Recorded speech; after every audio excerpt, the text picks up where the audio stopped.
दोस्तों नमस्कार, एक बार पुनः स्वागत है आपका हमारे चैनल एनसीईआरटी सॉल्यूशन 99 पर। दोस्तों जैसा कि 6 नवंबर को रसायन शास्त्र का कक्षा 12वीं का पेपर है, तो दोस्तों आज हम प्रश्न पत्र को हल करेंगे और इस प्रश्न पत्र को देखेंगे दोस्तों कि किस तरह परीक्षा में जो है प्रश्न पूछे जाते हैं। इससे हमें दोस्तों परीक्षा का पैटर्न का पता चलेगा और परीक्षा में दोस्तों जो क्वेश्चन का जो आपका जो आत्मविश्वास है दोस्तों वो भी बढ़ेगा। तो दोस्तों स्टार्ट करते हैं इसके आज के इस पेपर को। दोस्तों पेपर स्टार्ट करने से पहले आपसे थोड़ा सा एक विनम्र निवेदन है, तो अगर आप हमारे चैनल पर दोस्तों नए हैं तो प्लीज़ आप हमारे चैनल को सब्सक्राइब कर दें और बेल आइकन पर क्लिक करना ना भूलें, ताकि जब भी मैं कोई वीडियो अपलोड करूं उसका नोटिफिकेशन आपके मोबाइल पर सबसे पहले पहुंचे। तो दोस्तों स्टार्ट करते हैं प्रश्न को। पहला प्रश्न दोस्तों पूछा गया है हमारा सही विकल्प से संबंधित है और दोस्तों ये प्रश्न बार बार पूछा जाता है अक्सर परीक्षा में। हेनरी के नियम का सही व्यंजक क्या है? दोस्तों पूछा गया हेनरी के नियम का सही P बराबर के एच अपॉन एक्स, P बराबर के एच इंटू एक्स, P बराबर के एच इनवर्स 1 और x माइनस 1 और P बराबर x अपॉन के एच। तो दोस्तों हेनरी का नियम है, ये विलियन चैप्टर से लिया गया प्रश्न। दोस्तों हेनरी का नियम जो दोस्तों है कि जो स्थिर जो गैस पर डाली गई विलेयता होती है दोस्तों वो दाब के समानुपाती होती है। तो गैस की विलेयता दाब के समानुपाती होती है। तो दोस्तों इसके हिसाब से दोस्तों का राइट आंसर है दोस्तों P बराबर के एच इंटू एक्स। दोस्तों के एच कहलाता है हेनरी स्थिरांक, P दोस्तों दाब है और x है विलेयता। इसके बाद दोस्तों दूसरा प्रश्न देखते हैं। दूसरा प्रश्न क्या पूछा गया? दूसरा प्रश्न पूछा गया है सेल स्थिरांक की इकाई क्या है? दोस्तों ये प्रश्न अक्सर परीक्षा पूछा जाता है। तो दोस्तों सेल स्थिरांक जो होता है उसका सूत्र होता है दोस्तों, सेल स्थिरांक जो होता है वो होता है x अपॉन ए। सेल स्थिरांक मूल बराबर होता है दोस्तों किसी सेल के इलेक्ट्रॉनों के बीच की दूरी और उसके अंतरस्थ काट के क्षेत्रफल के अनुपात को दोस्तों सेल स्थिरांक कहते हैं। इसका फार्मूला होता है L अपॉन ए। तो दोस्तों इसका मात्रक लंबाई का होता है सेंटीमीटर और क्षेत्रफल का होता है सेंटीमीटर स्क्वायर। तो सेंटीमीटर कट जाएगा दोस्तों, बचेगा 1 अपॉन सेंटीमीटर। इसको ऊपर ले जाएंगे तो बचेगा दोस्तों सेंटीमीटर इनवर्स। तो दोस्तों सेल स्थिरांक होता है L अपॉन ए, इसको आप अच्छी तरह से याद रखेंगे। तो दोस्तों इसका जो राइट आंसर होगा L दोस्तों लंबाई है और ए है प्लेटों का क्षेत्रफल। तो दोस्तों इसका राइट आंसर है बा। इसके बाद दोस्तों तीसरा प्रश्न पूछा गया है NiCN का होल 4 की पावर -2 में संकरण पाया जाता है। तो दोस्तों इसमें जो संकरण पाया जाता है वो पाया जाता है हमारा DsPQ संकरण। इसका राइट आंसर दोस्तों है सा। इसके बाद दोस्तों चौथा में पूछा कि निम्नलिखित में से कौन सा यौगिक कैनिजारो अभिक्रिया नहीं देते? तो दोस्तों जो कैनिजारो अभिक्रिया जो इसमें नहीं देता है दोस्तों वो है एसिड एल्डिहाइड। इसका राइट आंसर दोस्तों आ है CH3CHO। ये दोस्तों एसिड एल्डिहाइड कहलाता है और दोस्तों कैनिजारो अभिक्रिया नहीं देते। दोस्तों कैनिजारो अभिक्रिया वो नहीं देते जिनमें दोस्तों अल्फा हाइड्रोजन परमाणु पाए जाते हैं। इसके बाद दोस्तों प्रश्न क्रमांक चौथा देखते हैं। चौथे में क्या पूछा गया? दोस्तों ये सभी प्रश्न दोस्तों विगत वर्षों में पूछे गए प्रश्न हैं और दोस्तों ये बार बार परीक्षाओं में रिपीट होते हैं। दूसरा प्रश्न क्रमांक पाँचवा देखते हैं। निम्नलिखित में से कौन सा दोस्तों आइसोसाइनाइड परीक्षण देता है? 10 amine, 2 degree amine, 3 degree amine और चतुष्फलक अमोनियम लवण। तो दोस्तों जो आइसोसाइनाइड परीक्षण देता है वो है दोस्तों 1 डिग्री एमीन। इसको आप प्राथमिक एमीन भी दोस्तों इनको इसे कहा जाता है। ये दोस्तों हमारा आइसोसाइनाइड परीक्षण देते हैं। तो आइसोसाइनाइड में दोस्तों दुर्गंध युक्त कार्बनिक पदार्थ बनता है जो आइसोसाइनाइड कहलाता है। इसके बाद दोस्तों अगला है सुक्रोज एक सैकेराइड है। तो दोस्तों बताना है सुक्रोज मोनोसैकेराइड है, डाइसैकेराइड है, पॉलीसैकेराइड है या ट्राइसैकेराइड। तो दोस्तों सुक्रोज एक डाइसैकेराइड है। इसमें दोस्तों मोनोसैकेराइड के 2 अणु होते हैं, इसलिए दोस्तों ये डाइसैकेराइड कहलाता है। इसके बाद दोस्तों प्रश्न क्रमांक दूसरा देखते हैं। प्रश्न क्रमांक दूसरा जो है दोस्तों रिक्त स्थान की पूर्ति से संबंधित है। इसमें पूछा गया पहला प्रश्न दोस्तों क्वेश्चन पूछा कि Zn plus Cu+2 charge after reaction Zn+2 charge plus Cu बताना है कि दोस्तों Zn का क्या होता है। तो दोस्तों इस अभिक्रिया में दोस्तों Zn का जो है ऑक्सीकरण होता है। ऑक्सीकरण इसका होगा दोस्तों ऑक्सीडेशन। इसका राइट आंसर दोस्तों ऑक्सीकरण। दोस्तों ऑक्सीकरण की जो अभिक्रिया होती है दोस्तों, उसमें जो है आवेश है वो एक परमाणु की जो दोस्तों एक परमाणु का जो है ऑक्सीजन मतलब दोस्तों धनावेश में वृद्धि होती है और दूसरे परमाणु में धनावेश में कमी होती है। तो दोस्तों Zn में धनावेश में वृद्धि हुई है, इसलिए दोस्तों Zn का जो है ऑक्सीकरण होता है और Cu का अपचयन होता है। इसके बाद दोस्तों दूसरा प्रश्न पूछा गया, यदि वेग के ए का सक्रिय द्रव्यमान की पावर 1/2, बी का सक्रिय द्रव्यमान की पावर 3/2, अभिक्रिया की कोटि बताना दोस्तों। तो दोस्तों अभिक्रिया की जो कोटि होती है इनके घातों के योग के बराबर होती है। तो दोस्तों इसका योग घातों का योग होगा 1/2 प्लस 3/2, तो दोस्तों हो जाएगा 4/2, 2 से कटेगा दोस्तों, तो 4 तो 2 बार आएगा कटेगा। तो दोस्तों इसकी अभिक्रिया की कोटि कौन सी होगी दोस्तों, द्वितीय कोटि की होगी। इसके बाद दोस्तों Fe3 आयन में अयुग्मित इलेक्ट्रॉन की संख्या बताना है। तो दोस्तों Fe3 में अयुग्मित इलेक्ट्रॉनों की संख्या कितनी होगी। तो दोस्तों जो Fe3 में जो अयुग्मित इलेक्ट्रॉनों की संख्या होगी वो दोस्तों होती 5। इसके बाद दोस्तों कार्नेलाइट में जल योजित अणुओं की संख्या कितनी होती है। तो दोस्तों कार्नेलाइट में जो जल योजित अणुओं की संख्या होती है वो 6 होती है। एल्डिहाइड फेलिंग परीक्षण में दोस्तों किस रंग का अवक्षेप देता है। तो दोस्तों एल्डिहाइड जो फेलिंग विलयन में लाल रंग का अवक्षेप देता है दोस्तों, रेड कलर का। विकृतीकरण में प्रोटॉन की खालिया की संरचना को प्रभावित नहीं करता। दोस्तों बताना विकृतीकरण प्रोटीन की कौन सी संरचना को प्रभावित नहीं करता। तो दोस्तों ये प्रोटीन की प्राथमिक संरचना को प्रभावित नहीं करता, प्राइमरी स्ट्रक्चर को। इसके बाद दोस्तों प्रश्न क्रमांक तीसरा देखते हैं दोस्तों। प्रश्न क्रमांक तीसरा पूछा गया सत्य व असत्य संबंधित है। इसमें पूछा गया है कि विलयन की मोलरता ताप के द्वारा अपरिवर्तित रहती है। तो दोस्तों ये जो है सत्य है, जो विलयन की मोलरता होती है वो ताप के द्वारा क्या रहती है, अपरिवर्तित रहती है। दूसरा पूछा गया दोस्तों अभिक्रिया की कोटि एक प्रायोगिक पद है। तो दोस्तों ये भी सत्य है, जो अभिक्रिया की कोटि है एक प्रायोगिक पद है। तीसरा है Cu+2 आयन रंगीन आयन देता है। ये भी दोस्तों सही है, जो कॉपर आयन है ये रंगीन आयन देता है। एथेन 1,2-डाइएमीन बहुतंत्र लिगैंड है। दोस्तों ये भी सत्य है, जो एथेन 1,2-डाइएमीन है एक बहुतंत्र लिगैंड है। चौथा पांचवा प्रश्न पूछा गया vinyl halide C double bond C से जुड़ा हैलोजन का कार्बन sp संकृत होता है। तो दोस्तों इसका जो है ये असत्य है, sp संकृत नहीं होता है।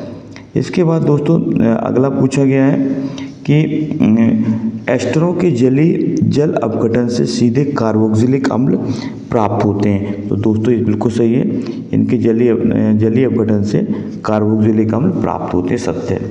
इसके बाद दोस्तों सही जोड़ी मिलाना है। पहला है प्राथमिक एमीन और नाइट्रस अम्ल की क्रिया से दोस्तों बताना क्या बनता है।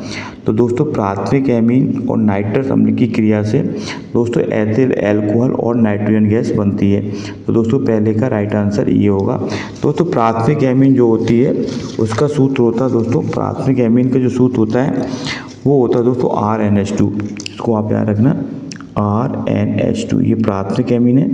इस पर जब नाइट्रस अम्ल की क्रिया कराते हैं दोस्तों, नाइट्रस अम्ल का सूत्र होता है HNO3। तो इसकी क्रिया होने से दोस्तों एल्कोहल बनता है ROH और प्लस बन जाता है दोस्तों नाइट्रोजन गैस। ये दोस्तों इसका तो प्राथमिक एमीन की दोस्तों जब नाइट्रस अम्ल से क्रिया कराते हैं, नाइट्रस अम्ल का सूत्र होता है HNO2। तो दोस्तों इससे जो है एल्कोहल बनता है ROH। तो दोस्तों ये एल्कोहल है, एल्कोहल और नाइट्रोजन गैस बनती है। दूसरा फॉर्मल्डिहाइड और सोडियम हाइड्रोक्साइड की क्रिया से। दोस्तों फॉर्मल्डिहाइड और सोडियम हाइड्रोक्साइड की क्रिया से दोस्तों मैथिल अल्कोहल का निर्माण होता है और दोस्तों ये कहलाती कैनो-यारो अभिक्रिया। इसको आप अच्छी तरह से याद रखें। इसमें दोस्तों मैथिल अल्कोहल बनता है और सोडियम फॉर्मेट बनता है, इसको आप अच्छी तरह से याद रखें। फॉर्मल्डिहाइड की जो सोडियम हाइड्रोक्साइड से क्रिया होती है वो कैनो-यारो अभिक्रिया कहलाती है। तीसरा दोस्तों हवा में खुला छोड़ने पर काला भूरा प्राप्त होता है। तो दोस्तों ये प्राप्त होता है दोस्तों एनिलीन। इसका राइट आंसर दोस्तों ये एनिलीन। इसका सूत्र होता है C6H5NH2। अल्फा डी ग्लूकोज तथा बीटा डी फ्रक्टोज दोस्तों कौन सा होता है। तो दोस्तों ये होता है हमारा सुक्रोज। इसके बाद पाँचवा दोस्तों पूछा गया था बीटा डी ग्लूकोज। तो दोस्तों बीटा डी ग्लूकोज होता है, वो होता है दोस्तों हमारा सेलुलोज। इसके बाद दोस्तों प्रश्न क्रमांक जो पाँचवा पूछा गया, देखते हैं प्रश्न क्रमांक पाँचवें में क्या पूछा गया। प्रश्न क्रमांक दोस्तों पाँचवें में पूछा गया यदि विलयन का क्वथनांक TS तथा विलायक का क्वथनांक TS0 हो तो विलयन में क्वथनांक उन्नयन क्या होगा। तो दोस्तों विलयन में जो क्वथनांक उन्नयन होगा उसका सूत्र होगा दोस्तों डेल्टा TV बराबर। दोस्तों इसमें दोस्तों जो विलायक का क्वथनांक होता है विलयन के क्वथनांक में दोस्तों विलायक के क्वथनांक को माइनस कर देंगे तो दोस्तों क्वथनांक उन्नयन आ जाएगा। तो दोस्तों इसका हो जाएगा TS विलयन का क्वथनांक माइनस TS0, ये दोस्तों क्वथनांक उन्नयन का व्यंजक बन जाएगा।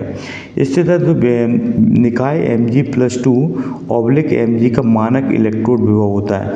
तो दोस्तों इसका होता है -2.37 दोस्तों वोल्ट, इसको आप याद रखेंगे। CHOH दोस्तों R इसमें एल्किल जुड़े हैं, 2 एल्किल डबल बॉन्ड से। तो दोस्तों इसमें किस प्रकार का एल्कोहल है। तो दोस्तों जहाँ पे ये 2 शाखाएं निकली हैं ये दोस्तों द्वितीय एल्कोहल में होता है, इसका द्वितीय एल्कोहल, सेकेंडरी एल्कोहल, इसको आप याद रखेंगे, सेकेंडरी एल्कोहल। इसके बाद दोस्तों है C6H5NH2 C2H5 का whole twice NH C2H5NH2 NH3 को क्षारी के घटते क्रम में लिखना दोस्तों बताना है। तो दोस्तों सबसे पहले हमारा आएगा C2H5 का होल ट्वाइस NH। इसके बाद दोस्तों दूसरे क्रम में आएगा हमारा C2H5NH2।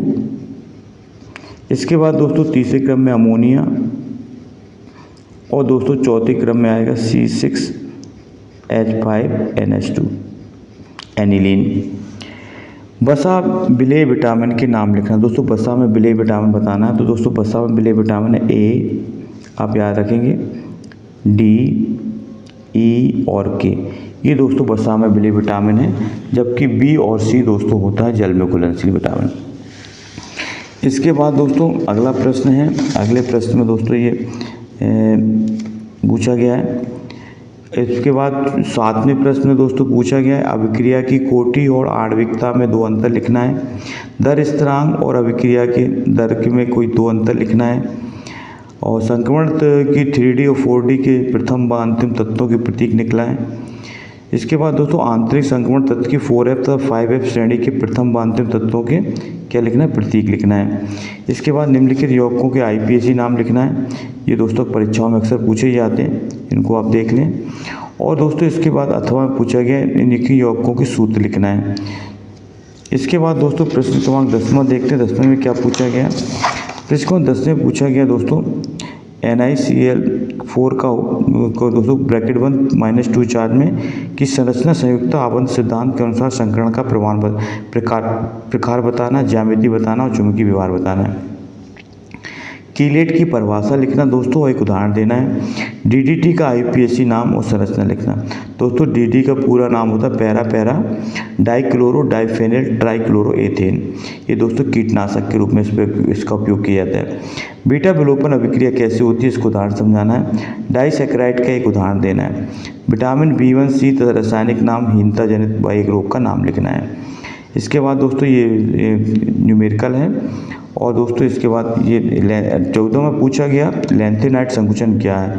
ये दोस्तों बहुत ही महत्वपूर्ण प्रश्न है, इसको आप जरूर देख लेंगे और इसको परिभाषित करना और उसका एक प्रणाम लिखना है। संक्रमण तथा संकुल यौगिक बनाते हैं और कारण लिखना और उदाहरण। ये भी दोस्तों प्रश्न पिछले साल पूछा गया था, ये दोनों प्रश्न पूछे गए थे दोस्तों। SN1 और SN2 अभिक्रियाओं के 3 अंतर लिखना है। वुड्स अभिक्रिया तथा फिटिंग अभिक्रिया के रासायनिक समीकरण लिखकर इनकी तुलना कीजिए। इसके बाद दोस्तों प्रश्न 16 में देखते हैं क्या पूछा था। 16 में पूछा गया था दोस्तों कार्बेलेमीन अभिक्रिया का रासायनिक समीकरण लिखना था। हाफमैन ब्रोमाइड अभिक्रिया का रासायनिक समीकरण समझाना था। क्वथनांक में उन्नयन को ग्राफ सही समझाना था दोस्तों, ये न्यूमेरिकल दिया है। इसके बाद दोस्तों वास्तव में आपेक्षिक अवनमन की परिभाषा लिखना थी और अवाष्पित विलेय का मूलर द्रव्यमान ज्ञात करना था। प्रश्न 18 में दोस्तों ईंधन सेल का वर्णन करना था, नामांकित चित्र सेल का वर्णन। ये दोस्तों सभी प्रश्न पूछे गए हैं और ये प्रश्न दोस्तों बार बार आप परीक्षाओं में रिपीटेड होते हैं। फैराडे के प्रथम व द्वितीय नियम को व्यंजक से समझाना है। इसके बाद दोस्तों प्रश्न क्रमांक 19 देखते हैं। 19 में क्या पूछा? 19 में दोस्तों अभिक्रिया का क्रियाविधि का वर्णन करना है और दोस्तों इसके अथवा में पूछा गया निम्नलिखित को केवल रासायनिक समीकरण लिखना है। फिनॉल से 2,4,6 ट्राइब्रोमोफिनॉल, फिनॉल से पिक्रिकम, फिनॉल से बेंजीन। इसके बाद 20 में पूछा गया निम्नलिखित अभिक्रियाओं को उदाहरण से समझाना है। स्टीफन अभिक्रिया, गाटरमैन कोच अभिक्रिया। नीचे दोस्तों फिर अभिक्रियाएं दी क्रॉस एल्डोल्ड अभिक्रिया, हेल-वोलार्ड जेलेंस्की अभिक्रिया। इसके बाद दोस्तों प्रश्न क्रमांक इस तरह दोस्तों कुल टोटल इसमें 20 प्रश्न थे। आई होप यू दोस्तों ये आपको जो है प्रश्न पत्र बहुत ही लाभकारी साबित होगा, हमें पूरा विश्वास है।